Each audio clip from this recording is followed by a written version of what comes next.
Welcome to the Bros Before Elbows podcast with your hosts, Anthony and Tommy Masano, bringing you the latest in Raw recaps, rumors, predictions, banter, all that happy good stuff. Today is a very special episode. We have the one, the only Geno Mrosko from Mrosko.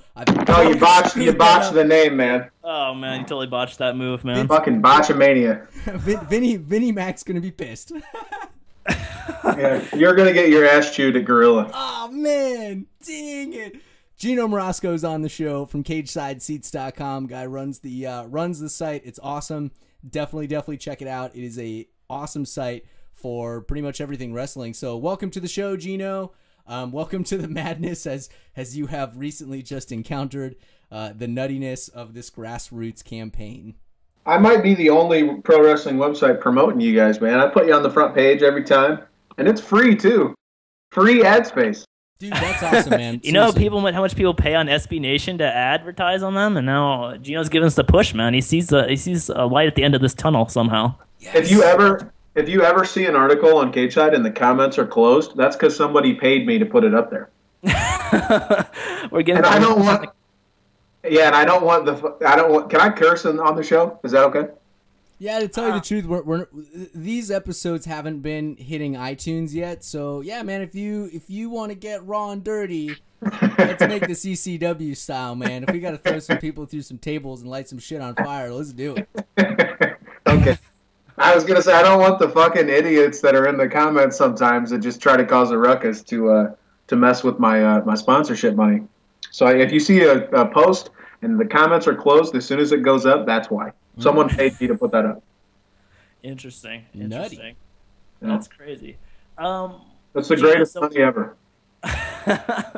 Dude, I'll give you this much money if you just put this on your site at this time. And it's like, seriously?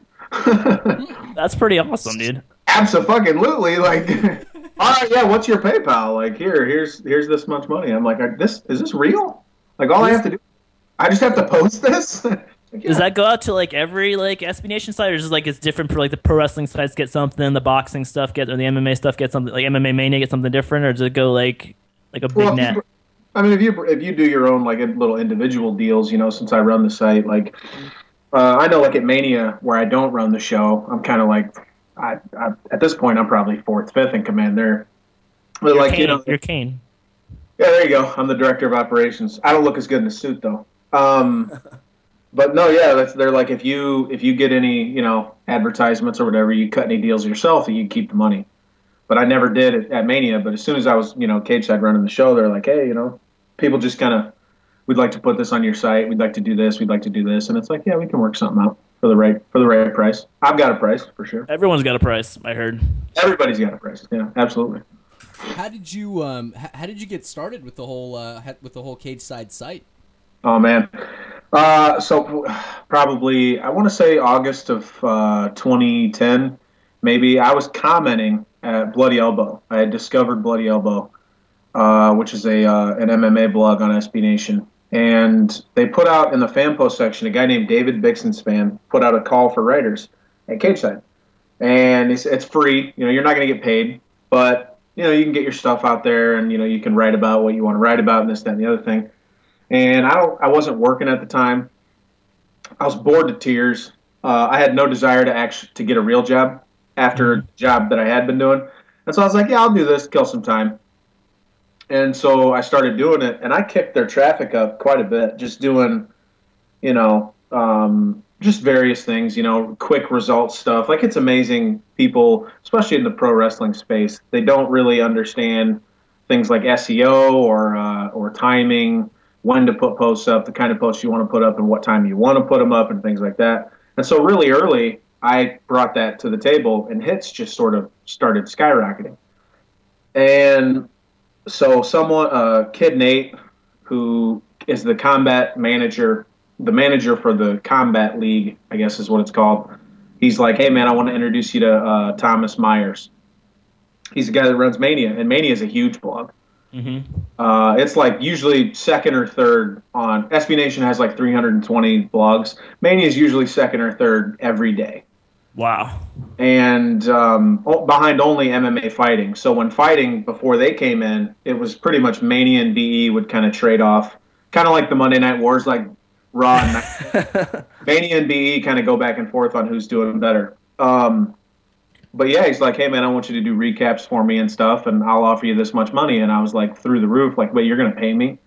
And then he started paying me, and hits when I started at Mania. I'm not saying it was all me, but I mean the numbers are the numbers. When I got there, hits again just started going way up, and we just broke a record month after month after month after month. And then I guess something happened with SBN and David Bixenspan, and he was out. Went to Bleacher Report, and they came to me, and they're like, "Hey, man, you want to run this? Like, we'll give you this much.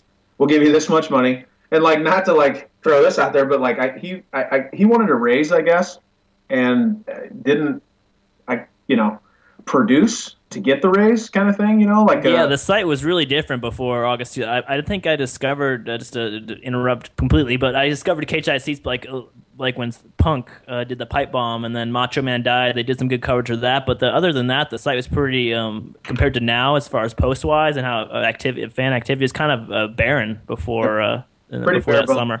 Yeah. Yeah, and I get it in a sense, because it didn't feel like the motivation, there was no monetary incentive. There was no, financially, I guess, in terms of, but it's a results-driven kind of business, like Vince McMahon's fond of saying, I don't give guarantees, I give opportunities. Kind of the same thing. If you do really good, you'll get paid really good. You know what I mean? You get a lot of hits, then we can sell ads better, and then you get paid more money. Well, he wanted X amount of money, because he was getting this, and he wanted X amount, which was more, and they couldn't come to an agreement there. And a funny story there is when they offered it to me, they started me at the amount he wanted and had to leave over. So, which shows you, I don't know if he's going to listen to this or if he'll hear it or whatever, if I'm going to get myself in trouble here. Oh, he's shooting. But so I started, that's what I was doing. And then, yeah, like you said, I just kind of, from there, just built the hell out of it. Cool. And is there anything like new, like in the works as far as the site goes, or anything that's like coming up as far as I don't know, just anything? Well, I mean, different or new? Well, people ask me a lot, like, when are you going to do interviews with the wrestlers and stuff like that? And well, it's kind of like, Tommy knows the MMA sphere is sort of, Dana White puts a chokehold on the media in terms of, if you cover them and they don't like what you're saying, then, you won't get credentialed to events. You won't be able to cover the sport in nearly the right, or in nearly the same capacity as, say, someone like Ariel Helwani. He gets access because he doesn't ever really say anything bad about anybody. Well, I've always kind of felt like I'm never going to give up my ability to say what I want to say about any particular show. Like, we've worked out a deal with the people at WWE to, take photographs, something as simple as photos. It's very difficult to find any pro wrestling photos that aren't WWE sanctioned, because they stopped letting people stand around the ring and take their own pictures. They just keep it all in-house now. So it's really hard. So typically you have to go to Wikimedia Commons and find, at some live event in Germany, some dude was in the crowd, shot a picture, and if it's a decent enough picture, I'll put it on the site. And then just give credit. We won't get in trouble for that. Well, I'd rather use WWE.com photos, but it's sort of the kind of thing where it's like, okay, you can use it, but whatever article you're using it on, don't say anything bad about WWE. That makes sense. And it's like, I can't do that sometimes. Yeah. If I'm doing a Raw review, my reactions post, especially if TV shit, it's going to be mostly negative. Like, I'm not going to talk good about you burying the shit out of a guy who I really enjoy, because it's a fan blog. Like, it's the SBN motto is pro quality fan perspective. I'm supposed to write this like I'm a fan. This is what I enjoy. This is what I don't enjoy. And that means sometimes I'm going to take a huge dump on the fact that Big Show is the main event of Survivor Series. That is an atrocity. Oh, man, really? I can't not say that. Like, you know what I mean? So it's like, I can't give that up. But bringing it back around to what you originally asked was kind of, I've talked to them, and like, points, someone wrote an article in the fan post about how much each wrestler gets paid. And before this, I didn't know that they were even aware of the site. And then I put that, or not me, one of my editors at the time, edited it, put it on the front page without talking to me. And then I got an email from WWE about an hour later saying, hey, this information's not right. So if you could add this statement from WWE, put it like this if you could, and just note that you don't know, because you don't know. And I was pissed because I didn't even know about it. So I'm reading the WWE email from the people at WWE, and I'm like, what are they talking about? And I go to the site, and I'm like, oh, my fucking God, who did this? Like, right, yeah, so I'm mass email to the staff, like, who's responsible for this? Like, man, that's gnarly. An hour later, dude. But you got to think about it, though. There are people, like, scouring the interwebs for that type of stuff, Interns, man. That's what I heard. I heard they have interns who just check up on all the major pro wrestling websites. And I guess that makes sense. If you have the capacity to do it, if you have enough bodies to occupy the seats, then yeah, that's their job. Oh, of course. Yeah. And Tommy knows. He's been in the comments. We've said things, and they've showed up on TV. We had. Yeah, it's insane. Yeah. It's kind of insane. Yeah, it's like Big Brother, like watching over your shoulder, and you don't think they're watching over your shoulder. But like even if going back to MMA, like UFC, they do that too. Like they read, like they have like a daily report that the PR people gather. They gather all the top stuff from all the top MMA sites, and they send it out to like the president and the matchmaker and everyone. So like they pretend in MMA, they pretend they don't care, but they do care. And then the same thing with WWE, and WWE's control of the media is just like 10 times. I would guess it would be 10 times worse than what a real sports organization. What about like tweets and stuff? I mean, obviously, like you have 1 million fans, being able to say whatever they want in 140 characters. Like how do they patrol that? Well, the same way. Interesting. Pay somebody, or pay people on the payroll, or make an intern do it. Like, hey, just go through the tweets, see what people are saying, or go on. What they've started doing actually is they have comments now on their YouTube. Someone on the WWE account will talk to people in the YouTube comments, which is like, it's a good idea in theory, but the YouTube comments resemble a fucking cesspool of. Yeah, it's the lowest form of life. Anyone who comments on like on a YouTube video. Yes, it is. Most racist, degenerate, just people. It's just the worst. Any video, like no matter what it is, if it's like puppies playing in the yard, they'll leave some like you go below and see the comments. There's like a racist like race war going on in the comments for some reason. I'm like, what the hell? Yeah, it's so bad. Yeah, like AJ videos, like her thighs, and which we'll say cage side, but we'll stop there. Like we'll be like, oh AJ thighs, and leave it. But on YouTube, AJ thighs. I just want to cut off her skin and wear it as a coat, or some fucking crazy shit like that. And it's like, why would WWE want to interact with them? Like, it's a good practice to interact with the people who are interacting with you, like on Cage Side, on our Twitter. If you talk to me on the Cage Side Twitter, I'll answer back because people like that. I get down and dirty in the comments on Cage Side. I end up pissed off every time, but I do. Hey man, but that's good though. Like the interaction is huge because most fans feel like at least I do in regard to like major sports. It's like I'm just a spectator, but it's cool when you're able to really interact with other people because it really does make you feel special, even if it's like something silly or one word or whatever. But that's cool that the interaction is there, Well, I can remember thinking when I was commenting at BE is there was one point I said something, and Kid Nate, who runs the site, he's the founder, replied to me. And the first time that happened, I was like, well, that's kind of cool. Like, because I didn't know him. I didn't really know anybody at the time. I was kind of a noob to the whole shebang. And I was like, that's kind of cool. Like, I remember feeling like, oh, he took the time. Yeah. And now I'm in the position to where I'm that guy. Like, people, a lot of people who comment a lot don't feel that way because I've interacted with them so much. But, someone new comes in and then, people are told their entire screen name is Geno fan or, something like that. And that's like, I am in the position to where they say something and I respond and they think, hey, that's really cool. Like, the head of the site talked to me. Heck and yeah. I'm just a regular guy. Like, it's kind of a weird. Having fans is kind of a weird thing, but whatever. Yeah, Tommy, You know? Tommy, you were asking if I banned somebody? Yeah, because I remember like I commented on Bloody Elbow a lot more before I even discovered Cage Side Seats, and then I moved over to Mania for a little bit and kind of like lurked a little bit. And Mania and Bloody Elbow, they got kind of like a quick trigger with like their. We used to have a quick trigger with like banning people, but I never really see that too much at Cage Side. Is that kind of like how is that? I haven't really seen how many people have you banned over the last 3 years. Well, I took over the site. I started when I started for working for free was August of 2010, but I took over as the general manager in August of 2011. Oh, okay, cool. 2 years. Okay. Yeah. So yeah, I've been running. Fuck, has it been 2 years? Jesus, like it's amazing our traffic though, man. In the first year, I quadrupled it. Like we went from like they were doing like 100,000 hits a month, and then I got it up to where we were like 1.2 million. Whoa, man, crazy. Yeah, so we're getting That's there. insane.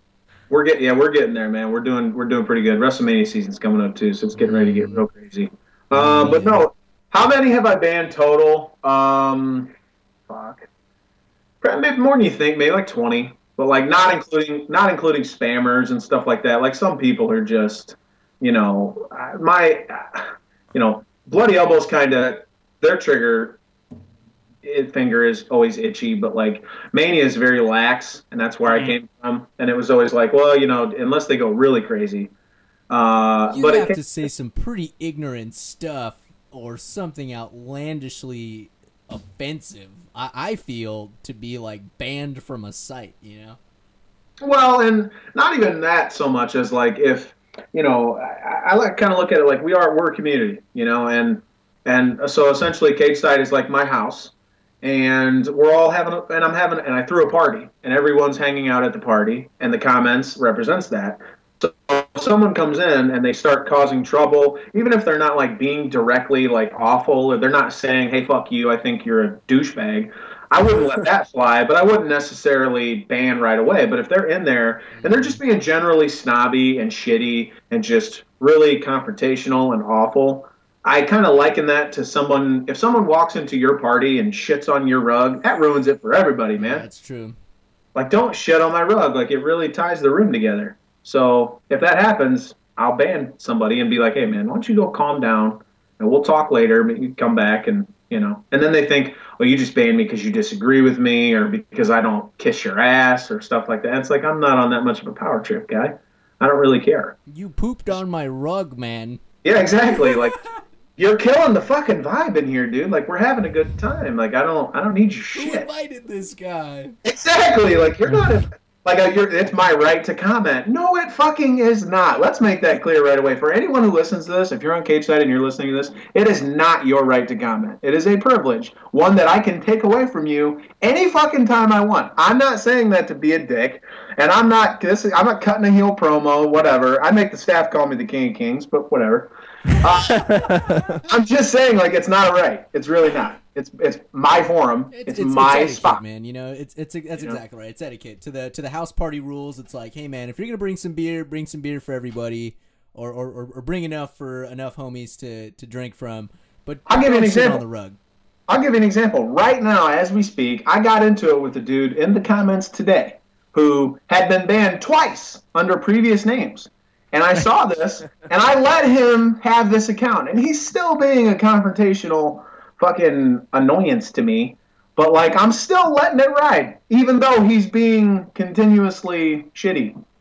I'm very lenient as far as that goes. It's like being a dad to, like, a couple thousand kids calling on the internet, dude. Yeah, it's like babysitting. I guess like kind of almost sometimes it seems like you're trying to keep one kid out of like the sticking his head in the oven, the other kid's like playing with the dishwasher. And it's, oh man. And you gotta understand, I'm also a human being, and my staff are human beings, and we have bad days and bad weeks, or life sucks sometimes, and I come on and I throw up a fucking tournament nomination thread, and I say in big bold letters in the fucking post, look to see if you didn't nominate something that somebody else already nominated. And then it happens like 9 times. So there comes a point where it's like, you know what? If I see this person nominate one more fucking thing that's already been nominated, like, I'm going to ban him. I'm going to leave him a really shitty message, too. Like, I fucking told you. Like, follow directions. Like, it's not that fucking hard, man. But it's just because I'm having a shitty day, and I'll just shut it, calm down for a minute, and come back, and then it's not a big deal. Oh man, that's fun. Okay. We talked about Foley pulled the curtain behind cage side seats. Yeah, that's fuck that shit. Let's go with the kayfabe stuff. That's too much. Yeah. So another question here for you, Geno. Oh, okay. Come on, you're gonna get that Geno question. Okay. Hey man, I'm going off the script here, man. I don't know who Geno is. The King of Kings is here, though. What's going on? Speaking of, so King of Kings, what would your entrance theme be if you were a wrestler? Oh my God, what would my entrance theme be? Out of everything in all of music, it's like a guest question. If you're on our podcast, you gotta answer that one. Out of the 648 billion songs that exist, what one would you use to enter? You can think about it for the rest of the show, and you can answer at the end of the show, or you can come up with something on the fly. You know what? If it was pro wrestling's a different beast. I always thought if I was like an MMA fighter, I would enter to "Regular People" by Pantera. Okay, there you go. But yeah, as far as pro wrestling, I don't know. I would want my own thing. I would want to sit down. I play guitar, so I would want to sit down with Jim Johnston and be like, "Hey, man, let's figure something out. Give me some cool Ultimate Warrior power chord shit." Wouldn't be like Jeff Hardy shit. Oh, fucking God, no. Did you watch the video I posted on Cage Side, though? I did. I saw that. Yeah, I couldn't make it. I can never make it the whole thing with his videos. I try, but I just have to tap out halfway through them. It's just so bad. Halfway? I'm like 5 seconds in, and I'm going, Jesus, this is a piece of shit. God, and then he's singing, and I just have this urge to stab myself in the ear with a pencil. Damn. And I feel so bad because there's so many people on Twitter. Like, we started the wrestling Twitter account, and I was always like the MMA Twitter, always on that every day. Then I started the wrestling Twitter account, and people are really nice on wrestling Twitter. It seems like they're, at least to me, at least to everyone I've seen. There's some super hardcore Jeff Hardy fans out there, and like they seem to be following us for some reason. So I feel bad that their idol's this completely shitty musician. Yeah, that's what people, man. Hardy was a big draw, man. They were doing big buy rates when he was main eventing in like 2009 with Randy Orton and shit. Rumble did like almost 600,000 buys. That's insane. That's insane. I mean, they would cut off their left arm if they could get 600,000 buys for Rumble this year. Fuck, man. Jeff Hardy versus Randy Orton, 2009 Rumble, and that Rumble, or maybe that was 2010, because didn't Orton win the 09 Rumble? Maybe it was 2008. I might be thinking of 08. Either way, I think that show did more buys than The Rock versus CM Punk. The Rock match back. Yeah, that's how Hardy was a big fucking deal, man. He's languishing in TNA and making shitty music, but he's a big deal. Do you think he'll ever come back to WWE? Do you think he has one more run left in him, or do you think he's just kind of his own lost little cause over there and he doesn't really care? I don't know that he's a lost cause. I think what it is that because he had his contract come up last year. Last February, yeah. Last year, run up to Bound for Glory. That's why they put the title on him. They changed their entire plan to put the belt on him just to kind of hope to keep him to stay. They totally felt like that too, actually. And it was kind of like, oh, it's gonna be a good match. And I watched it on pay-per-view. Man, I wish I was there. Tommy was there actually at the GCU arena. But I had a feeling when I was watching it. I was like, man, they're gonna put the strap on him. And there's a funny if you listen to the match, there's a part where Austin Aries goes, they're never going to put this fucking strap on me. Or they're, I'm never going to get this fucking strap. And then he, brings up he has, the big remote control where the belt is, and you can just hear him. He's so pissed. And so, and that's when Hardy gets the belt and, does his thing. Yeah, they gave him the belt, and but I think it had more to do with, obviously that, and put him at the top of the card, which that went away really fucking quick after he did sign, which doesn't make sense because he's the only one who ever moved the needle. Like normally a TNA pay-per-view, part of the reason they cut down to 4, do 8,000 buys, and then he would headline, and they'd do 12,000, which is that's obviously not a huge difference, but it kind of is because he's the only one moving the needle. Him and maybe Hogan for the bigger events. But his main thing, I think, was just being able to do the music. WWE wouldn't let him release his own album and then sell it on WWE.com and then promote it like crazy. I think they let him use his own entrance music, but that was about it. That was about it. So, yeah, I think that's the biggest reason. Will he ever come back? I don't know. Does it matter? I don't think it does. Yeah. WWE And got a lot of what are you thinking right now? I want to listen to the album. To tell you the truth, as a musician myself, I've read nothing but that it's garbage. But I gotta put my ears to it and hear it. But I'm. Is this you in the Skype picture? Or you're a drummer? Yeah. That's you? That is me. Fucking total hipster, man. I got glasses like that too. I just don't have a mustache, man. I wish I did. I got the black rim glasses too. Yeah, people accuse me of being a hipster just because the glasses, and I'm like, bro, they're just comfortable. I don't know why I got to be a hipster. Human, man. But that could be my gimmick. I could be the hipster. The hipster. That'd be great. That'd be a good TNA gimmick. Well, remember that one asshole on TNA? They had him come out literally playing the guitar. They could just fucking hit. Oh, that was for Gut Check. That was terrible. Who was that? That was the kid from Tough Enough. Ryan Howe, I want to say. No, I thought I thought Gut Check was like a cool idea. That and open fight night. I thought that was a pretty slick thing. But yeah, that goofball shows up with a freaking 6-string, and I was like, this is dumb. Yeah, especially his nickname on Tough Enough. Stone Cold called him Skid Mark. TNA would push that fucking guy. Like, oh yeah, Stone Cold called him Skid Mark. Cool, we can make money with him. Let's put him out there, put a guitar on him, and let him play it to the ring. Like, who the fuck thought of this? Like, no one on earth is gonna buy this guy. Like, it was awful. And then I think he jobbed. It was even worse. Oh my goodness, crazy. Thanks for listening to the Bros Before Elbows podcast. Be sure to check us out on YouTube, Facebook, and Twitter. Just search Bros Before, 4, Elbows. We would love to keep the conversation going with wrestling, so send us your thoughts and feedback. Email us at brosbefore, 4, Elbows, @gmail.com.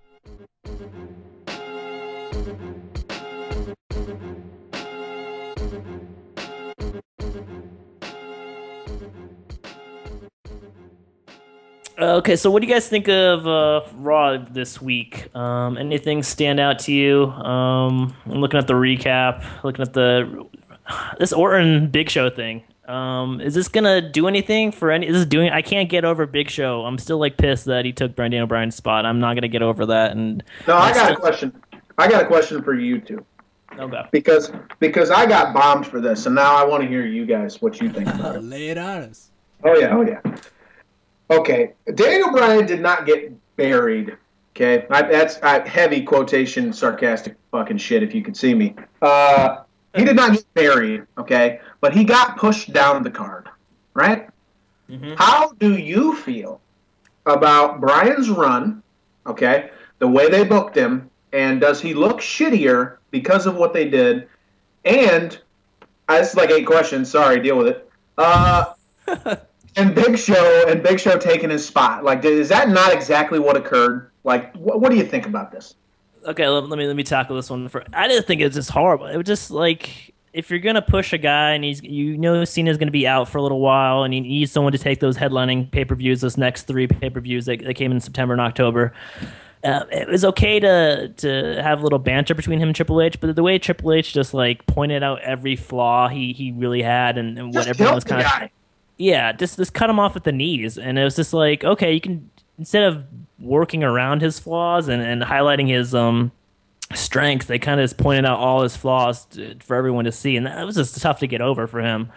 And then all the wonky little finishes that they did, and just, I don't know, he just wasn't booked right. I feel like they could have gone so many different directions. People wanted him to act like Stone Cold. I don't think he had to act like Stone Cold, but he at least get some clean wins, and at least get some more stuff on Raw where he didn't need Big Show's help, or he didn't need to be Big Show's little buddy and help the saving crying giant. And I don't know. It was just weird how they shoehorned Big Show into that. I didn't like it when they were starting to do that. It just felt forced. It's like, why does Big Show give a shit about Daniel Bryan all of a sudden? Why is he crying over Daniel Bryan? And it felt shoehorned, and then he just slowly got pushed down the card after Hell in the Cell. So I didn't like it, and it just sucks. I mean, there's always a long-term plan, but just right now, I'm just short-term. It just sucks. It's just a waste of a pay-per-view between Big Show and Randy Orton, because both these guys already gotten their shot at the top, and they've proven to be hit or miss. You know. I think it's yes, and yes. I can definitely see that perspective. I feel like it's almost like Bryan had 3 main event pay-per-views, you know, Oh, and four, including Four. SummerSlam. Yeah. Okay. Yeah, 4 including SummerSlam. 4. So, dude had 4 major opportunities in which I thought the storyline was great. You have a star player, and I kind of have this analogy in my head of like Big Show, like if Daniel Bryan was playing basketball and making all these 3-point shots, and then he's going up for a dunk or something, or he's going up to the hoop, and then all of a sudden Big Show just steps on his back, picks up the ball, and just like dunks over him, and then you just kind of forget about Bryan.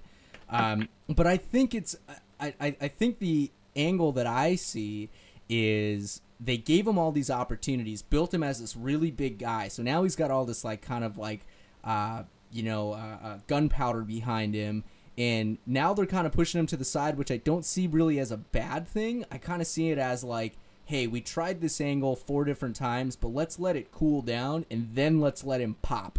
Let's like build him up and then not really like tear him down or bury him, but let's give him another opportunity in the next couple of months to really stand out and get the title. So I think if you would have put the strap on him right away, yeah, it would have pleased a lot of people and made a lot of people happy.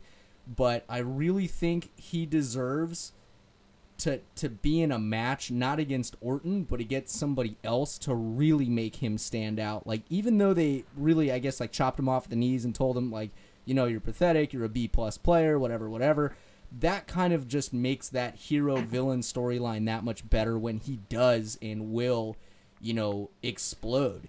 You know, I think this partnership with him and Punk is appropriate.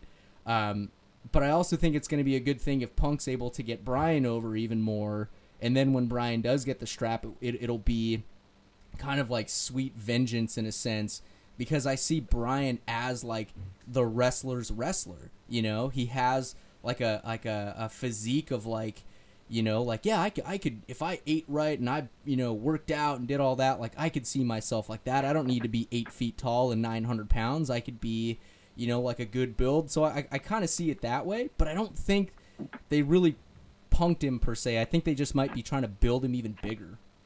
An Big Show, by the way. See, now that's that's operating on the assumption that he's going to get his in the end. I really as think far he as will. They're going to come back around. Now, if they do that, it has to be at WrestleMania. It won't be. The promotional poster just came out. Now that's where I was arguing with the one guy, because he's not on it. And they go, well, that doesn't matter. Like, R-Truth was on the Hell in a Cell poster. Does that mean, you know, they think he's a big deal? And they go, no. Okay, WrestleMania, Hell in a Cell. Like, the fact that you're even kind of trying to compare the two, Mania, you put your big boys on that. You sell it with your big names. And he's not there. Punk's there. Cena's there. Del Rio, Undertaker, Lesnar. Triple H isn't there, but he might not even be wrestling on the show. He's not an active wrestler either. So as far as the other stuff, if he's going to go over, it should be on Triple H, and it should be at WrestleMania. But the problem is if you view it as, okay, here's the story you're presented. All right? The story we were presented was, here's a guy, Daniel Bryan. He is an underdog. They think he's not good enough. Okay, so they put roadblocks in front of him. Now, established. He is the protagonist. He's the guy. He's our guy. He's our hero. This is true. Yes, yes, yes, at every fucking arena, everywhere. The dude is super over. Okay? So that's your guy. Now, that's the hero. You put a roadblock in front of the hero, have him overcome the roadblock, and then triumph in the end. You need look no further than John Cena to see how they book their heroes. Cena fucks up legitimately, terrorizes his arm, comes back way too fucking soon. He's already hurt again, but he's working through it. And then what they have him do? He won the belt his first night back. First fucking night back, he beat Del Rio for the belt. Because you know why? Yeah, well, I mean, you know, say what you will about it, but that's what they say. He's the guy. He overcomes. They set up the match. He's going to fucking go after your arm, and then he's going to go after it again. He's going to fuck it up, but you're still going to overcome and win because that's what heroes do. Well, they put Bryan in a situation where they're, like Tommy said, killing him in promos. You're a B-plus player. You'll never be the champion. You're not good enough. You're too small. You're too short. You're too much of a goat face. Your beard's weird. You look like a little troll. You're a douchebag. You're a vegan. You talk weird, and your mom dresses you funny. And so by the time you get to the end, you go, okay, that's all fine. None of that is a problem. It's a problem if you're not going to put him over at the end of the day. And what did they do? They fucked him over once, and then they fucked him over again, and then they did it again. And when they ended it, they had fucked him over again and then just moved him down the card. What does that mean? That means that every time Triple H said he's a B-plus player because he can't win the belt, he's a B-plus player. I'm not saying that. I think he's fucking awesome. I don't care if he's wrestling in the first match or the last match. He's going to entertain me no matter what he does. But if you look at the storyline, if you're focusing on what they're trying to tell you, that means within the context of the storyline, Daniel Bryan is a B-plus player, and he's not going to be the champion. That's what happened. That's what they said, and then that's what occurred. They didn't leave it open for a comeback. The only comeback they left it open for was Bryan versus Shawn Michaels. That was it. Yeah, it's a tough pill to swallow, man. He was so hot after leading up to that SummerSlam match, even with the Total Divas play, and then they brought the Bellas in, and then that kind of gave him a little rub because Daniel Bryan's at least getting a decent looking chick, and he's a badass in the ring, and then yeah, man, it's just tough pill to swallow for Bryan fans. They're all kind of confused, trying to wait for the big picture. But I just don't know if that big picture is going to come, and I don't know if we can wait to the Rumble and WrestleMania. It's just it sucks. Yeah, and I get that too, because people are like, well, just wait for the big events because you want to wait for the bigger shows. But SummerSlam's a big show, and it didn't do a great buy rate. And Vince himself said it wasn't, shows like that now are attraction-based. We didn't have the right attraction. Well, what was it centered on? Cena versus Bryan. And they're not going to blame John Cena. They're not. He's the fucking guy. Yeah. He's the face of the franchise. You need a scapegoat. Pun intended. And so here's Bryan. I say, well, if they don't believe in him enough to give him the belt at Hell in a Cell, why the fuck would that change by the Rumble or WrestleMania? Can you imagine? You brought up Austin. He doesn't need to be Austin, but can you fucking imagine? You run the risk of killing enthusiasm with screw jobs. Okay, you can do a screw job once. Twice is really pushing it, but 3 times and no one gives a shit anymore because you trained your audience to believe that they're not going to get a clean finish. Can you imagine if Stone Cold, hot as hell in 1998, comes out, they do Tyson and Austin on Raw, he's doing all this cool shit, the build to WrestleMania was great, he wins the Rumble, which everyone knew he was gonna, and it was still glorious when he did. Can you imagine if they got to WrestleMania and they fucked him out of the belt? Would have been the stupidest booking decision in history. Or maybe only rivaled by turning him heel 3 years later at WrestleMania 17. Just the dumbest thing they could have done. And that's what they did. What's the worst thing we can do here to cut this guy out at the knees? The only thing that worries me is that he couldn't... if they were going to give him the title... they give it to him while Cena's gone, and they don't need to rush Cena back. I mean, it feels like WWE gave Cena a phone call at the end of September and say, hey, it's looking downhill right now. It doesn't look like we have a plan B or B+, so come on back. So, and we'll have a heel world champion, WWE champion. We need someone to face on the other side of the crowd. So if Daniel Bryan was going to have an opportunity, it seems like he would have had it when Cena was kind of away from out of the picture. Yeah, Cena doesn't fit into the authority storyline, so they go, oh, we'll have you legitimize the big gold belt, and we'll still do what we're doing over here. We'll do it with Orton, because Orton, for all his faults, is still a good enough hand and a big enough star that they can put him in that position. But I don't know what the fuck the idea is. How is Big Show a better option? We talk about all these things. You look back 10 years ago and look at now. Who are the main stars? Big Show? Yeah, who are they pushing? Big Show, Kane, Triple H, John Cena, Randy Orton. Are you fucking kidding me? This is on a roster that includes... What was it? Talk about Raw, how that ended. How hot was Manchester when the Shield and the Wyatts were facing off like they were getting ready to brawl? Crowd was going fucking insane. I'm at home like a fucking 3-year-old marking out on the couch going, oh, shit's on. Back up, everybody, shit's on. Seth fucking Rollins and fucking Dean Ambrose, all these... Oh, it's going to be great. We're going crazy. And Punk and Bryan are on the outside. Big Show's big ass is nowhere to be found. I don't care where Randy Orton is or what he's doing. Best part of the night was the Shield telling Randy Orton to pound sand when he was like, where were you guys when Show was kicking my ass? Like, fuck you, we're hanging out. I don't know who you think you are. Don't talk to me like that. That was a good thing. That was wonderful. Yeah, that was nuts, man. That really was. You bring up a good point. Like, it kind of, that specific entity, just those raw talent wrestlers really are the, in my mind at least, the future of the WWE. But you do bring up a good point, like Show, Triple H. I don't know, is it maybe because Show is just he's just tenured, you know what I mean? Is it just like, shit, we don't really know what to do with this guy, fuck it, let's just give him a title shot because he's Big Show and people kind of like him? Do you think it's just that? It's just kind of a whatever, we have to give him something, you know? I don't know. I honestly, if I could talk to anyone and get like a straight up honest answer, like if I could do an interview with Triple H where he was on some fucking sodium pentothal and some fucking, you know what I mean, truth serum, he has to be honest, I would ask that question.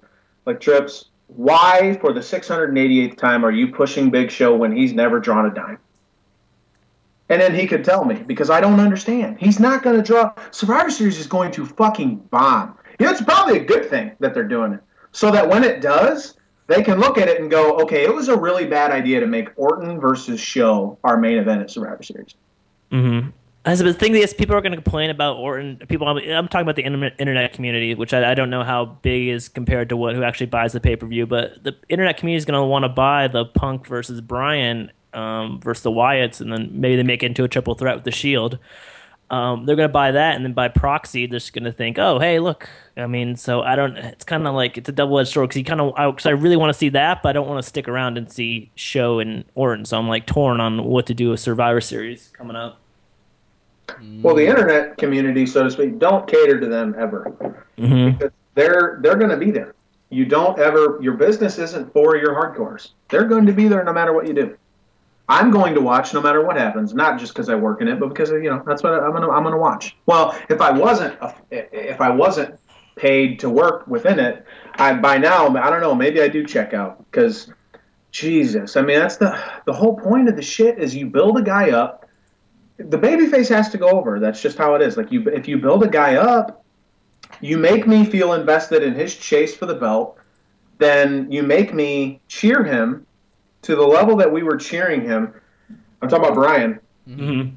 You have to give him the belt. That's the fucking point. That's the whole point of the shit. Not to fuck him again and just move on to the next thing. Well, the bad guys win in the end. That's not how any story ever goes. Like, movies can work that way really well with cool, interesting endings like that, but that's not how it is in a pro wrestling show, especially not when that's the story you're telling. Here's your hero. We're going to make sure he doesn't win, and then he's going to win to be even more of a hero. You don't go, here's your hero, we're going to make sure he doesn't win, he didn't win. Like, fuck you. Why did I give you money?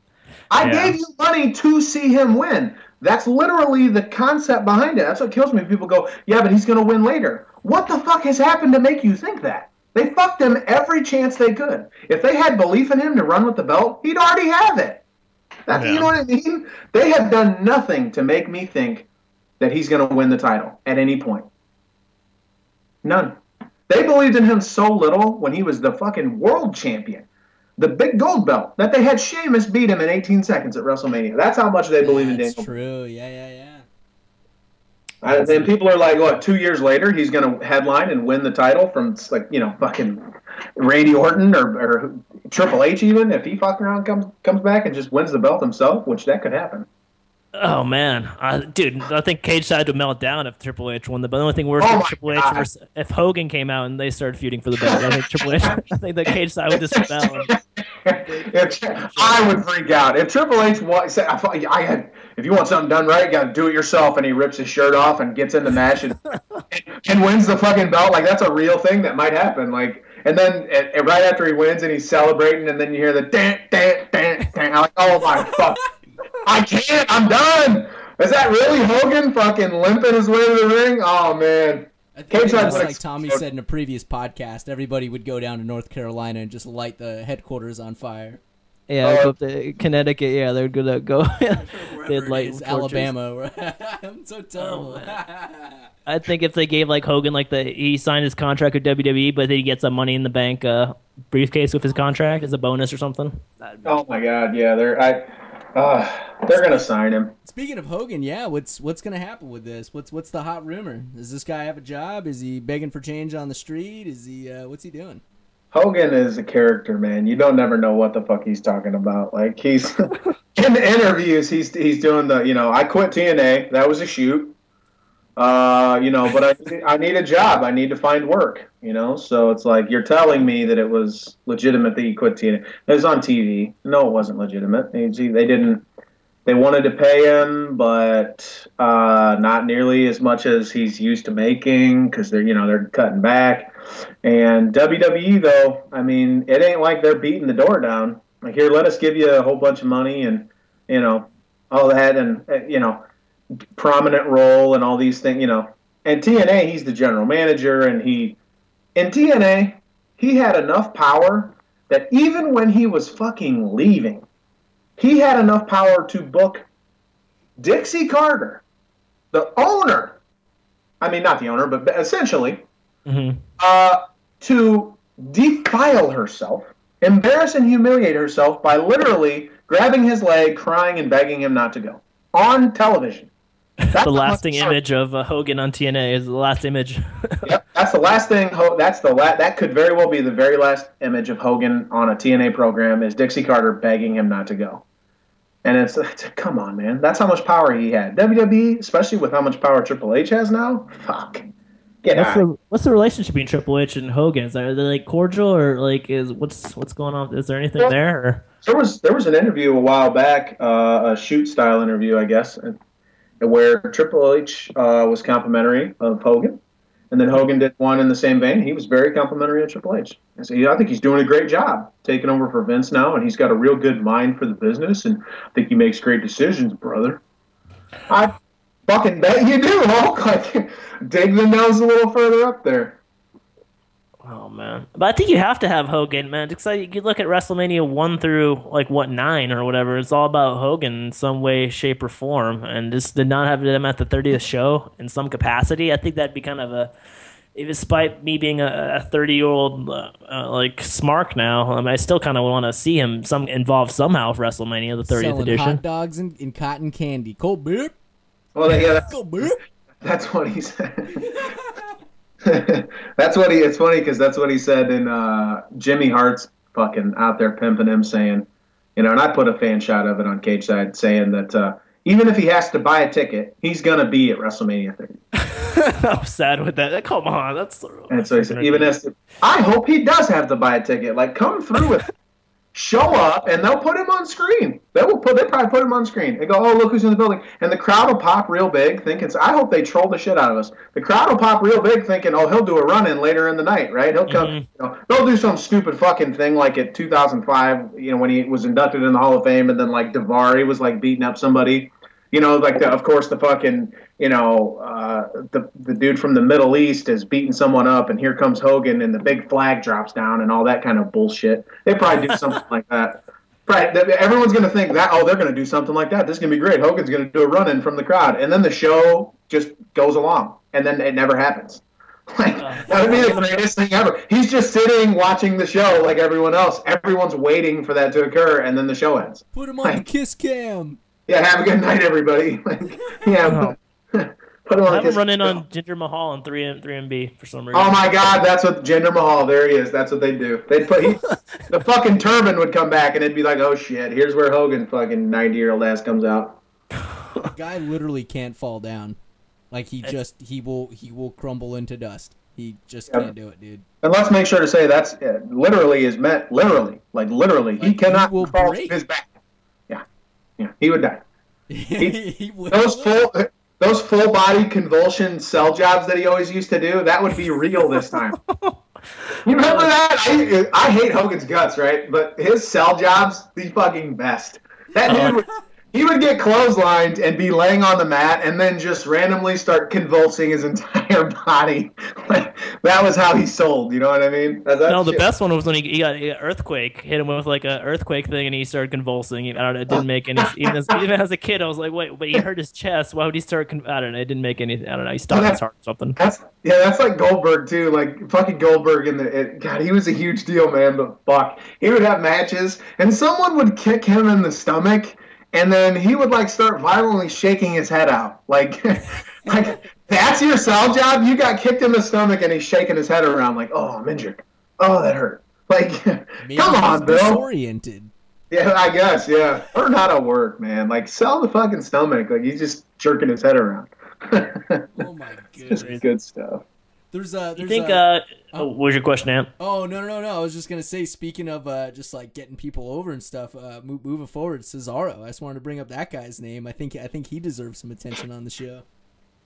Yeah, man, he's going to push. I saw a video on Cage Side. They posted it from somewhere in the Middle East where John Cena was putting him over. He used his real name, like Claudio or whatever his name is, and talking about. But the thing, they're putting him over and they're putting him in this program. He still has that anchor like around his ankle in Jack Swagger, but that big swing, man. It seems like that big swing, like it's going to that one move is going to make him turn babyface pretty soon in the next couple months. It seems like. Oh, it's a babyface move for sure. WWE took that video down, by the way. Oh, did they really?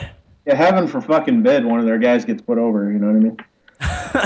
I thought that was great that Cena did that. But yeah, real cool, but yeah.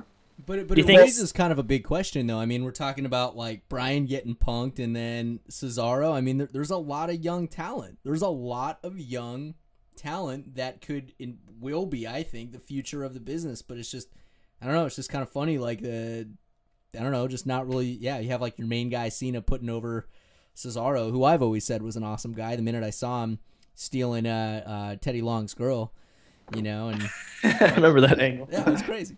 But it's a deep roster, man. It's a real deep roster right now.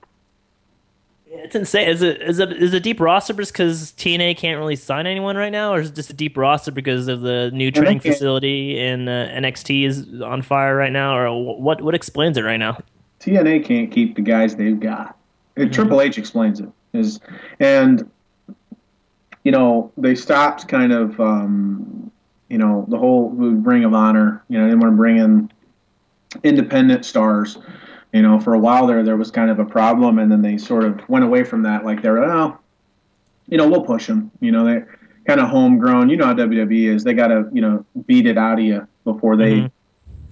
Well, you know, you have to be made by us. You know, you can't be over somewhere else and then come in here and then be over, and then we'll use you like that. Like they just don't. They've never been that way, which is just the stupidest thing on earth. But that's how they are, and they kind of a little more lax on that, a little less.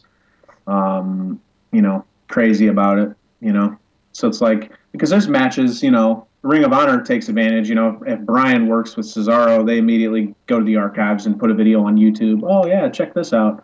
And it's Bryan versus Cesaro, but the Ring of Honor version. Much better wrestling, but, you know, not nearly not nearly as big in scale as far as reach and popularity and things like that. So, I mean, I don't know. The problem is the issue is like Bryan, you know, SummerSlam didn't sell that well, and the buy rate for Night of Champions was god awful, and Battleground's going to be one of the worst drawing pay-per-views in a real long time, and then the finish of it probably doomed Hell in a Cell too, and then now Survivor Series is going to go to shit, and then TLC is probably going to be bad, but the Rumble should recover quite a bit. The issue is the lack of want to continue with pushes. Like, you know, you got to remember, you can't just put a guy on pay-per-view and the business just turns around, you know? It's not going to work that way. You have to keep pushing a guy. Like, again, using Stone Cold, he won the title in March of 98, and that was a full 2 years after the Austin 316 promo when he won King of the Ring. And he headlined a lot of shows, like, for the title. Like, won the 1997 Royal Rumble. Nearly won the title. I think he was scheduled to, and then got hurt his knee, something like that. And then so they had to put the belt on Undertaker. And then put the belt on Bret Hart. And then did the program with Bret at Survivor Series. Did the submission match against Bret Hart. That match, that double turn at WrestleMania 13, you know how many people bought WrestleMania 13? About 25. That was the shittiest drawing WrestleMania in a real long time, and it's regarded now, that match, I think that match won the greatest match of all time in our tournament. Yeah, Nobody it did, yeah. fucking watched it. Nobody watched it, right? So it does a terrible buy rate, and if they looked at that and go, well, business obviously isn't working, but they didn't do that. They go, Austin's a star. Keep pushing him, and then eventually you get the right story, which was Owen breaks his neck, and then Vince is like, "Hey man, like you can't wrestle. I'm sorry. I know it sucks." And Stone Cold's like, "Yeah, I mean, I appreciate that you care, but fuck you, Stunner." And then everybody's like, "Oh shit, this guy's awesome! Like, holy shit, I hope he does it again." And then he did, and then we loved him because he had everything. But he got everything by being the headliner, by being the main event guy, doing the promos, getting the chance to be at the top of the card, to be awesome. And you can't. There's just never that much sustained commitment to anybody. And like you said with Bryan, you go, "Oh, well, everybody's like, well, he's still a main event guy." Yeah, you can put him in the main event spot now, but Austin was legitimately main event. Like, and it was always how it was. And then when it came time, he was really main event. Like, that dude was it. We're not going to see that now. Like, we talk about if they push Cesaro, what's that going to mean? Probably a pay-per-view program with Cena or Orton. He'll probably lose 2 out of 3 matches. The match he wins will probably be a smaz, a bullshit win to set up the next one. And then he loses on the way out. And then you go, well, at least now you got a main eventer. Yeah, but did he get over? I don't know that he did. Interesting. Kind of reminds me of what happened to Ryback and then what happened to Ziggler. Like 2 guys that kind of started pushes and they stopped halfway through, or they turned them halfway through. I mean, Ryback was so over because me and Anthony went to the Rumble last year. It was in Phoenix, and Ryback was besides. I mean, he was probably like the 3rd or 4th babyface over, just because that was Feed Me More chance, and his merchandise was flying off the shelves. I remember the merchandise booth inside the arena. I was partially inebriated, but I remember looking at it, and it was like Punk, Cena, and Ryback were the 3 guys that were featured the most for the babyface side. And I was like, what, Ryback already? And then like he comes out, and people were into him, and then they just kind of really screwed that up. And the same thing with Ziggler. He was so hot when he cashed in his Money in the Bank, and he was turned to babyface slowly, and then got the concussion. They kind of just like didn't know what the hell to do with him afterwards. So it's like they always seem to like to start and stop, and it's just like it's kind of frustrating from if you look at it from a business perspective or a fan's perspective. Because Ryback stopped giving himself pink eye. I don't get that reference. No, he literally like had pink eye, dude. Like when he first came Tommy. out. You don't remember that? He would come out. I think they must have been doing something because he'd come out and they'd do the entrance where he stood at the ramp and then did the fucking weird stuff with his arms. And then they did the close-in shot on his eyes. And one of his eyes was always really, really bloodshot. Oh, God, yeah. I thought it was from the steroids. No, dude, he like put poop in his eye, dude. The guy it looked like he had pink eye. I was watching Raw, and my buddy's girlfriend Lisa was like, "Oh, poop eye's playing or poop eye's out," and I was like, "Oh my god!" But it's true. The guy, it was terrible. But that's why he went downhill, dude. He stopped putting fecal matter in his eye. They were definitely someone was ribbing that guy and shit, fucking farting on his pillow at night. Like he's a rookie and like, oh, you got to pay your dues, Rook, and like someone was farting on his pillow and then he'd lay down to go to bed. And Raw the next night, he's got pink eye and shit. Oh my god, terrible. That's a good example though. Ryback's a good example because you remember he went on that huge winning streak, and then Punk had the belt for all that time, and they booked him for Hell in a Cell, and we go, I don't know, I want to see this match, but. Again, as the internet community, and I hate saying that because we're not one like collective fucking thought. Like we're all people, but we're all like, that's gonna be sucks. I don't want to watch that. But you know what? The buy rate was up by like 25,000 buys. Wow! Just because people were genuinely interested. Like someone's got. I was, Yes. I was genuinely just interested in seeing that match, and I was so pissed. I was so pissed with the outcome. Exactly. There you go. That's the good example. As a fan, okay, someone's gonna lose. It's a Hell in a Cell match, which means the entire fucking point is that someone's going to lose. Something's got to give, and so I'm gonna pay money because I'm gonna get to see this cool moment where either Punk loses his belt or Ryback finally falls. Yeah, he finally gets pinned. Or something. What do they do? The goddamn ref, Brad Maddox, which is kind of glorious because Maddox is fucking awesome, but they have the referee screw the guy, and in the Hell in a Cell, it just you're right, yeah. As a fan, you're just like, wow, way to fucking. Eventually, you get tired of paying for it. Like, you know what I mean? You fuck me so much. Yeah, I was definitely burnt after watching that. And then the funny thing is too, because I'd never really seen Ryback get pinned clean. It wasn't until I went to the house show here in Portland where R-Truth pins Ryback clean. and I was like, oh my god, like that's it. It was definitely a real moment for me because I was like, man, this guy went from being top notch dude. Never seen him get pinned clean. There's always some type of schmo accident or some type of schmo win. And then all of a sudden I see a dude like Truth, who I think is awesome, just pins the dude outright. And I was like, oh my God, like what happened to this guy? Like where did he go? And I guess apparently he's pissed off a lot of people backstage and just even in different interviews and stuff. And I think that's probably why they may have given him the kibosh, you know? I don't know. That's just crazy shit, but... How much time we got, Ant? We got like what, 10, 5 minutes? Yeah, about another 7 minutes or so. Man, this has definitely been like interesting. It's definitely been a good podcast, and that hour flew by, man. Yeah, absolutely. Good stuff. Like it's very raw, very real. This is a real podcast, bros before elbows.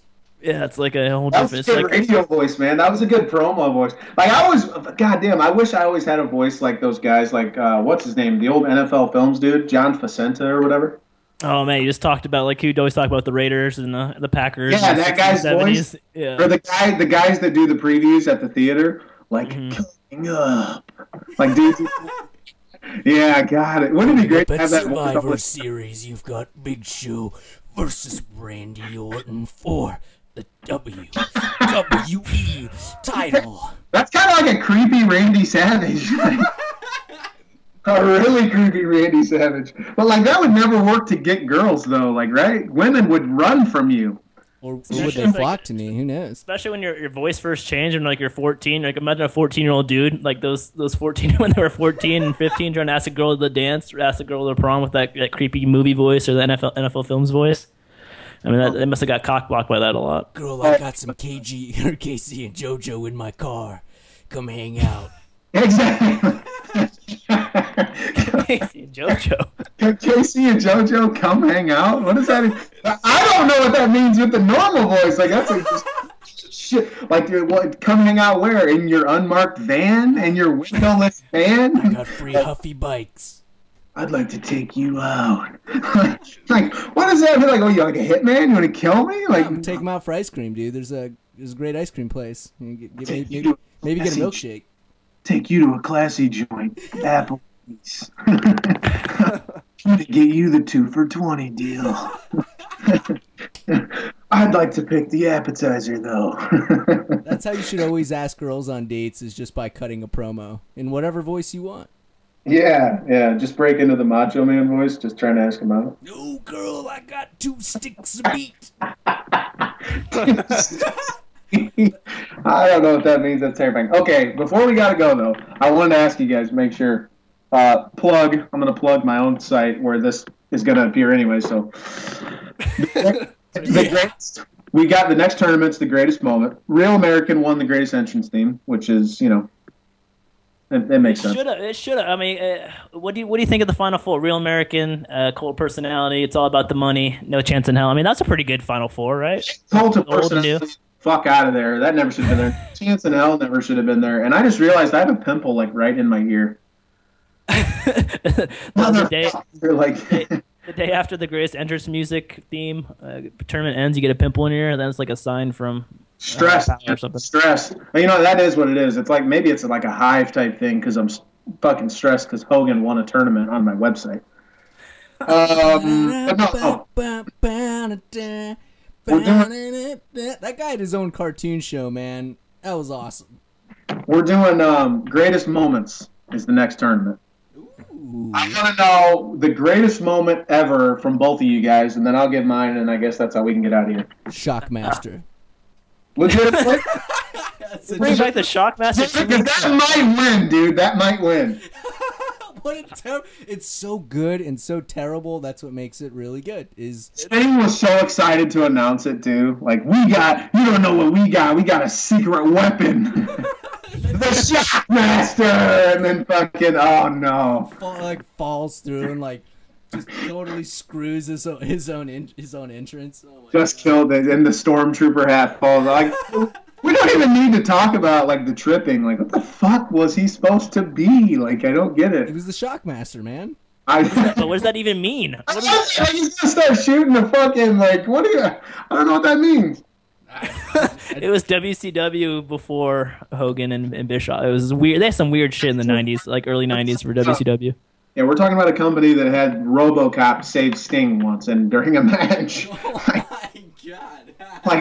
I don't know why we're wondering about. Okay, but Shockmaster legitimately for you? No, I'm really trying to think what like the greatest moment. I'll go with one while you're thinking. I can't believe you brought the Shockmaster like 2 episodes in a row, dude. I mean, what the hell? Dude. Trying to push him. But definitely it's Mankind versus Rock, and then Stone Cold comes down. That was the product of the Attitude Era, and it was like 97, 98 or something like that. Just like that pop, and just I've seen that video like. You're talking about when Mankind won the title for the first time? Yeah, when he wins the title for the first time. Yeah, it's just the whole background beside it because it was taped. It was a tape show. Shivani ruined it for everyone the week before or that night of. Oh, he didn't ruin anything. He alerted us because I was watching WCW. Yeah, I was watching WCW at the time too. Yeah, I was more of a WCW guy back then. I was an NWO guy for sure. Yeah. It's funny because I would watch WCW, but then I would defend Raw when I would get into arguments with people. I'd be like, "Fuck you, WWF's way better." But when I was at home, I was always watching WCW. That was the night that it stopped, probably. Or maybe Austin started doing his thing, and it's like, okay, this is way more interesting. But I was still really into like the red and the black Wolfpack, the NWO Wolfpack and stuff. I was really into that stuff. But then, the Finger Poke Doom was the same night. Oh, was it really? Yeah, it was the same night. What a clusterfuck for WWE. Could it be like any worse? Like one of their worst moments, and then one of the best moments for WWE, WWF at the time, all on the same night. That's just something like universe, like meaning of life kind of shit you can't explain. Like, what are the odds of that happening? So I think it was Shivani tells us Foley's going to win the title. Mm-hmm. We switch to watch Foley win the title. We switch back to WCW, and the Finger Poke of Doom happens. So there was never like a wow, like your competition is so much better than you. I don't think I'm watching Nitro anymore. And that's kind of exactly what happened. And there was no DVR back then or anything, so you were really just switching back and forth on your TV, sitting at home, stealing your parents' TV, and just man, I remember watching that, and it just I've watched that video at least 50 or 100 times since then. I still jump out of my seat.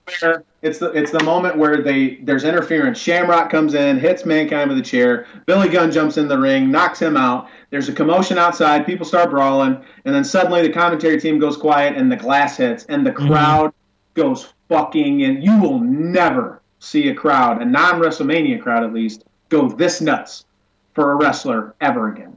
Austin glass hits, and it's panda fucking like people in the crowd are like legitimately like ready to riot just because Austin's there. Yeah, you can see like the camera shake, like people are like women are throwing their panties on stage, guys are throwing they're taking off their pants and just swinging over their heads. It's just like people are throwing chairs in the ring. It's pants over their heads and shit. Oh, just nuts. And then comes in and hits Rock with chair, unprotected chair shot, which is kind of unfortunate. And then the Mankind pins in for the 3, and it's that moment that's going to go far. That's probably a 1 seed based on the early Rex stuff. That's a big one. Damn. But I can see that. And what's yours? I'm guessing it's gonna be Mankind and Undertaker, Hell in the Cell. Oh, dude, you stole it from my head, dude. Dude, I remember watching that in our parents' in our little TV room upstairs in our parents' house. The reason why I would pick that is because that to me really showed me like these guys are just so into what they do, and I would say it's a great moment because there's so much. Obviously, when you hear about pro wrestling, it's scripted, it's all fake. It's like, oh, no, these dudes are doing some crazy shit, and the guy gets thrown from like 40 feet, 100 feet in the air, dude, and just comes crashing down on a table and still gets up, and then still takes a beating. So I think just for the sake of like how raw and how real and how impactful and how emotional like that match, where it actually took you emotionally, mentally, wherever, you know what I mean? That was so impactful. Like, and I think to me that was probably one of the greatest moments in wrestling, is just how dedicated these dudes are to being entertainers and really just going all balls out. Like, these guys are absolutely out of their minds. Like, I just remember freaking out and being like, this guy's dead. Like, JR was even like, he's dead. They killed him. They killed him. Like, I was like, oh my God, like, what is happening to this dude? And he got up and then multiple chair shots and freaking gets thrown through the cage, and then he gets choke slammed on tacks, and somehow his tooth is in his nose, and the guy is just like hanging on by marionette strings. Like, it was nuts. See, this one's tough for me because I remember that too in terms of, watching it live, being a lot younger. Like I was, 11 years old maybe, I think, because I was June of 98, and I was born in 1987. So, I was 15, yeah. Young enough to still be like, holy shit. Like, I wasn't quite the cynical, jaded fan that I would become after everything. I was getting there because of Starrcade and Sting getting fucked around because Hogan's a douchebag. But... yeah, that's where the Hogan hate comes from. You'll see when in December the history post will be all about that big old long feature about how Hogan's a knob. But you know what though? Like, God, I would have to really take the time. But like, what pops out to me, and this might be a little surprising, was WrestleMania 28. Undertaker kicks out from the pedigree Sweet Chin Music combo, like, because I remember watching it and covering it. At my house, I had a bunch of people over, and everyone's watching, and we're all marking at the right spots, and people are like, generally, we're all adults, but we're all accepting, like, okay, this is what we do, it's what we are, we're going to be marks tonight. We're not going to be smarky little douchebags. We're going to be marks. Yeah.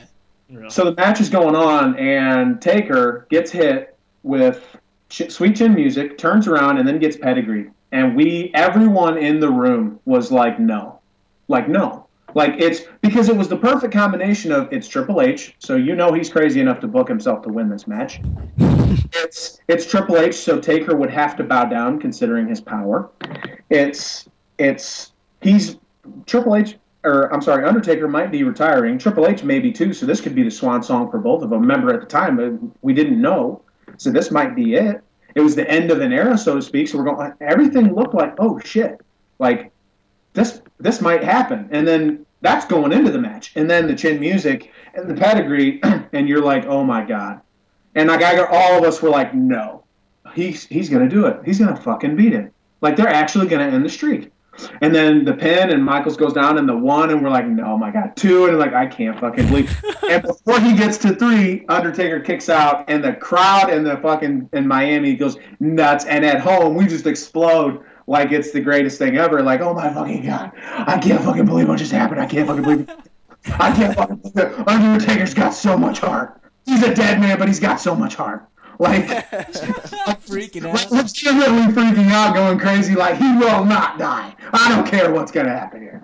You know what I mean? Like, and this is after all the jaded shit. This is after Starrcade, all these years later. This is after all the crazy shit that's gone on.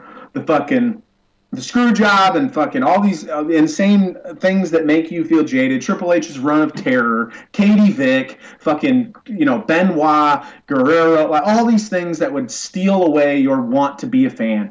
Just age, wisdom, MMA had come up, and I, got into that, and I make a lot of money there, and all this, everything that could possibly take me away from it and take my joy from it had occurred. And in that moment, none of that mattered. I was 10 years old again, and I do not want Undertaker to lose here. Please kick out. I can't believe he's not going to kick out. Oh my God, he's going to lose. This is the worst day in the world. Oh my fucking God, he kicked out. This is the greatest fucking night of my life. And that's the magic of pro wrestling right there, man. You can see there's stuff from your childhood, and you go back to as an adult and you watch it again. You makes it feel like a child again, or if you're watching something new, and it can bring you back to when you were 10 and 11 and you thought it was real. And it's just crazy. That's what the greatest moments thing is all about, man. That's crazy. I remember that moment. That's an underrated moment. I totally forgot about that. It definitely, I remember. Yeah, it's got enough recs. It's got enough recs to get in right now, but I think it's going to be a relatively low seed, and I think that sucks. Cool. I think it's cool actually because it's going to surprise people. And there's the heavy hitters. Hogan slams Andre. Mankind getting thrown off the cell is almost a shoo-in to win. Like that, as soon as that got nominated, it was like, fuck, we might as well not even have the tournament now. Like, of course this is going to win, you know, but Mankind winning the belt, I think, was the first nominee. Your choice was nominee 1. First comment. So Great minds think alike. Man, it's 2 Foley moments maybe, and then 2 Undertaker moments maybe to make it pretty far. It's crazy. Yeah, those 2 are some big deal, man. Yeah. So I don't know. I hope once people see it and they're like, oh yeah, and I'll have video accompanying each moment. There'll be a video so people can rewatch it and be like, you know what, that was a great moment. Like that was a really truly, you know, like I said, because it took you back. You just stopped being about being a smarky fuck. It stopped being about, I know all the backstage stuff. It stopped being about, I know what it means to get a push, or I know what a fucking, you know, what a jobber is. It stopped being about, you know, all of that shit. It stopped being about all the things that it shouldn't be about. And it just magically reverted back to, I'm a little kid again. And this is what everything is all about. This is why I've always been a fan. And it happened. And that whole match, probably one of my favorite matches ever, because just the whole story they told, the way it played out, you know, Triple H realizing that he can't win and thinking he could based on the year before, but finally realizing he couldn't, and then doing the suck it sign because he's like, I'm dead. Like, I can't beat him. Like, they're right. He can't be beaten. So, like, giving him a suck it just because, like, fuck it, I'll just go out defiant. Like, just the whole thing, you know, that whole match was great. But that moment was like when it was the actual doubt. You created doubt in a streak where we knew he wasn't going to lose. We knew he wasn't. Like, we doubted kind of, but not really. Yeah. And then that moment happened, and it was like, fuck, I knew it. I knew it all along. I always knew they were going to end the streak with Triple H's ass. I hate that fucking guy, man. This is bullshit. I can't believe he's going to win. Oh, my God, he kicked out. Fuck you, Triple H. He's not. That was nuts. Right at that moment, too, the picture that I have on Cage Side, and a buddy photoshopped it with me and Paul Heyman. Right, like after that happened, I was pretty drunk too, but I ran into the street. We threw a party for it too, and I ran into the street with my white Intercontinental belt, dude, and I was just flexing and just going nutso, dude. There was kids playing basketball, like, who the hell's this guy? Like, but it was nuts, man. But you're right, it's those moments that bring you back to when it's magical, and you're like, oh my God! Everybody that we had over was freaking out too. That was a pretty powerful moment, man. I think there's only one time in my life that an event occurred that made me run into the street like a madman, and it wasn't pro wrestling. So So we end this on a happy note. This Bros Pro, right? Yeah, we circle back and we start out pretty. We start out behind the curtain and ended up hating Triple H and loathing over Daniel Bryan and cursing out, and then we ended on a happy moment with the greatest moments. Tournament for Cage Side Seats. So we hit all the areas, I think, for this episode. Thanks for listening to the Bros Before Elbows podcast, and thanks again, Geno, for being a part of the show. I don't know who that guy is. I know the King of Kings, though. Yeah. Well, thank you, King of Kings, for gracing us with your presence on the Bros Before Elbows podcast. Hell yeah, man. We'd love to have you back again, and yeah, man, this was fun. This was definitely fun. This was a test run. I'm taking it over New World Order style here soon. So. He's gonna come back. He's gonna come back with Rex and Keith Harris from. Sean's gonna be with me, and your audio is just gonna stop working suddenly. You'll be like, "What the hell happened?" The following podcast has been paid for by the new Cage Side Order. And like, they're out. We're in. Nutty. Great. Nutty.